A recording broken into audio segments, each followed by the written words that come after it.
এটা অত্যন্ত গুৰুত্বপূৰ্ণ খবৰ দিব বিচাৰিছো এবাৰ গুৱাহাটীত নহয় ডিব্ৰুগড়ত জল জীৱন মিছন আঁচনিৰ পাইপ ফুটি হাহাকাৰ পৰিস্থিতি বিদ্যালয় বাসগৃহ জলমগ্ন হৈ পৰিছে ডিব্ৰুগড়ৰ আমোলাপট্টিৰ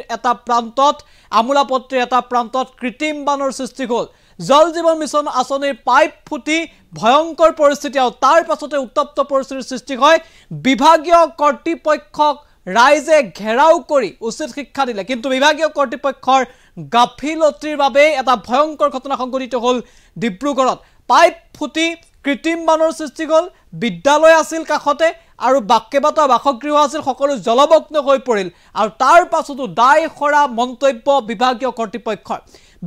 কৰ্তৃপক্ষৰ গাফিলতিৰ বাবে ভয়ংকৰ ঘটনা সংঘটিত হ'ল ডিব্ৰুগড়ত আমি সবিশেষ এনিটক্সৰ দৰ্শকৰ বাবে লৈ আহিছো খুব গুৰুত্বপূৰ্ণ খবৰ এই মুহূৰ্তত আহি পৰিছে যে ডিব্ৰুগড়ত এক ভয়ংকৰ পৰিস্থিতিৰ সৃষ্টি হৈছে আমি এই খবৰ এই মুহূৰ্তত জনাইছো ডিব্ৰুগড়ত জল বিস্ফোৰণ জল জীৱন মিছন আঁচনিৰ পাইপ ফুটি হাহাকাৰ পৰিস্থিতি উত্তৰ আমোলাপট্টিত জলমগ্ন হৈ পৰিল বহু পৰিয়ালৰ বাসগৃহ বিদ্যালয় বিভাগীয় কৰ্তৃপক্ষৰ গাফিলতিৰ বাবে ভয়ংকৰ ঘটনা ডাঙৰ খবৰ এই মুহূৰ্তত ইতিমধ্যে আমি উল্লেখ কৰিছো যে বিভাগীয় কৰ্তৃপক্ষৰ গাফিলতিৰ বাবে এতিয়া ৰাইজে বিভাগীয় কৰ্তৃপক্ষৰ ওপৰত প্ৰশ্ন তুলিছে তাত উপস্থিত থকা কৰ্তৃপক্ষৰ প্ৰশ্ন তুলিছে কিন্তু কেৱল মাত্ৰ দায় খৰা মন্তব্য দি কেতিয়ালৈকে নিজৰ দায়িত্ব পালনৰ পৰা আঁতৰি থাকিব এই বিশেষ বিভাগ আমি দৃশ্যাংশ দেখুৱাইছো চাওক প্ৰকাণ্ড পাইপ এইদৰে ফাটি হাহাকাৰ অৱস্থাৰ সৃষ্টি হ'ল ডিব্ৰুগড় দৃশ্যাংশ দেখুৱাইছো মাত্ৰ কেইদিনমানৰ পূৰ্বে গুৱাহাটীত পানীৰ পাইপ ফুটিছিল আৰু পানীৰ পাইপ ফুটিয়ে আছিল গুৱাহাটীত ধাৰাবাহিকভাৱে বাতৰি সম্প্ৰচাৰ কৰা হৈছিল হাহাকাৰ অৱস্থাৰ সৃষ্টি হৈছিল কিমান ভয়ংকৰ অৱস্থাৰ সৃষ্টি হৈছিল গুৱাহাটীত সেয়া নিশ্চয় সকলোৱে বনাইছে আৰু এইবাৰ ডিব্ৰুগড়ত এইদৰে পানীৰ পাইপ ফুটিছিল চাওক বাসগৃহত এইদৰে কৃত্ৰিম বানৰ সৃষ্টি হ'ল ঘৰৰ সা সামগ্ৰী প্ৰায় নষ্ট হৈ পৰিছে কেৱল বিভাগীয় কৰ্তৃপক্ষৰ গাফিলতি আৰু দায় খৰা মন্তব্যৰ বাবে এতিয়া হাহাকাৰ অৱস্থা পানীত হাঁহ নচৰা অৱস্থাৰ সৃষ্টি হৈছে এইসমূহ পৰিয়ালৰ বাসগৃহ চাওক এয়া ডিব্ৰুগড় দৃশ্যাংশ আমি দেখুৱাইছে পানীৰ পাইপ ফুটাৰ পাছত হাহাকাৰ পৰিস্থিতি ইয়াৰ পাছত ৰাইজৰ ৰোষত পৰিছে বিভাগীয় কৰ্তৃপক্ষ কিন্তু কেৱল মাত্ৰ দায় খৰা মন্তব্য আৰু এই প্ৰকাণ্ড যি প্ৰকল্প আছিল এই প্ৰকল্পটোৰ পানীৰ পাইপ ফুটি ভয়ংকৰ পৰিস্থিতিৰ সৃষ্টি হৈছে আৰু ইয়াৰ পাছত গা লৰিবনে নলৰে বিভাগীয় কৰ্তৃপক্ষক সেয়া এই মুহূৰ্তত ডাঙৰ প্ৰশ্ন নে প্ৰতিবাৰে এনেধৰণৰ ঘটনা হ'ব দায় খৰা মন্তব্য দি তেওঁলোকৰ দায়িত্ব পালন কৰিবলৈ পাহৰি যাব এই বিভাগটোৱে তাক লৈ এতিয়া প্ৰশ্ন দিছে জলসিঞ্চন বিভাগৰ এনে কাণ্ডক লৈ এতিয়া এনে তুগলকি কাণ্ডক লৈ এতিয়া চকু কপালত দিছে সৰ্বসাধাৰণ জনতা আমাৰ হাতত এম্বুলেন্সৰ সহায়ত আমি দৃশ্যাংশ আগবঢ়াইছো মন্তব্য আছে সেয়া আপোনাৰ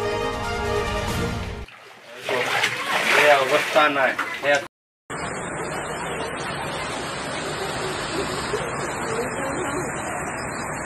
কি হ'ল ইফালে মানে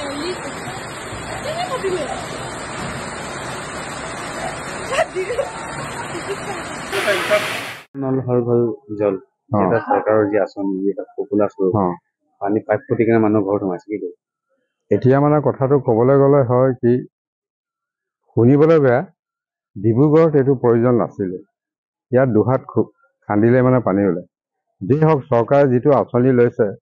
সেই আঁচনিৰ ফলত আজি কি হ'ল ডিব্ৰুগড়ৰ বাট পথ বিধ্বস্ত হৈ গ'ল চব শেষ হৈ গ'ল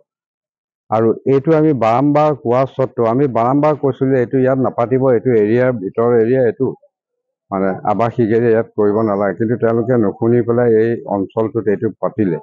পতাৰ পিছত এইটো কি হয় তেওঁলোকৰ যেতিয়া ইয়াত কামবিলাক হয় তাত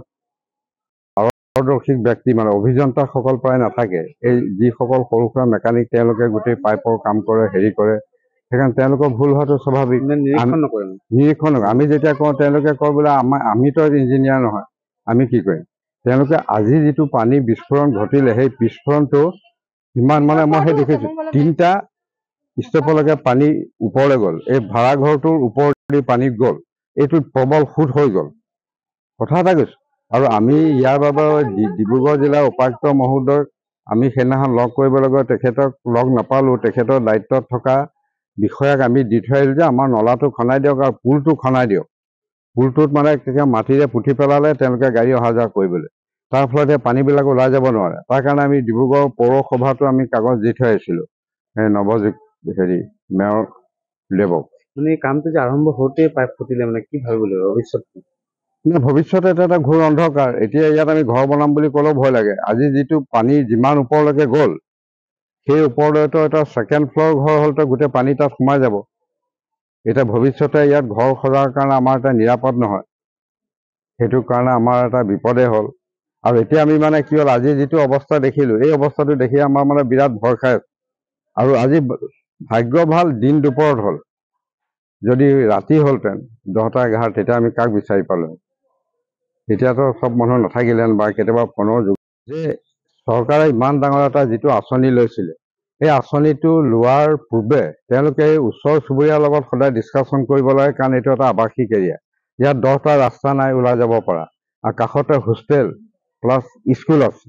কণ য'ত ছাত্ৰীসকল পঢ়ে সেইটো কাকো অনুমতি নোলোৱালৈকে তেওঁলোকে কামটো কৰিলে কাৰণ অনুমতি লোৱাহেঁতেন আমি গম পালোহেঁতেন আৰু স্কুলতো তেনেকৈ এইটো ডাঙৰ কমিটি বহুৱাই পেলাই সেইটো তাত মানে আলোচনা নহ'ল যেতিয়া গাঁত খান্দিছে হেৰি কৰিছে তেতিয়াহে গম পাওঁ তেওঁলোকৰ প্ৰথম আৰম্ভণি যিটো পদক্ষেপ সেই পদক্ষেপটো এটা শুদ্ধ পদক্ষেপ নাছিলে যাৰ ফলত আজি এই মানুহখিনি যথেষ্ট কষ্ট কৰিব লাগে